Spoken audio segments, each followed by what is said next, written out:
للأسف الواحد ما بقاش عنده فرصة للضغط والأذى. الناس بقت متعبة بجد، كمية مجادلات وقمص وحرق الدم، وكل ده على حساب صحته. أنا عارف وفاهم إنه مش سهل إن إحنا نقطع علاقاتنا بكل الناس دي، بس حرفيا الواحد بقى بيتعب من كمية الحوارات وحرقة الدم ومجادلات ومناقشات في مواضيع ولا هتستفاد منها حاجة. الناس اللي بقى كل هدفها ان هي تتدخل في خصوصيتك وتفهم وتعرف انت بتعمل ايه في يومك، انت بتشتري ايه، انت بتاكل ايه، انت معاك كام، انت دنيتك ماشيه ازاي، وانت ما تعرفش عنه حاجه، ومش من حقك لو سالته، والناس تتهمك ان انت مقصر معاهم بدون اي وجه حق، وهو يقصر عادي انت ما تقصرش. هو الواحد بقى مطالب اجادل مع ده وابرر لده واشرح لده وبين لده وجهه نظري، فانا بقى فين من كل اللي بيحصل ده؟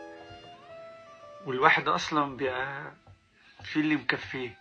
يا ريت يعني كل واحد يخليه في حياته بجد، احنا فينا اللي مكفينا.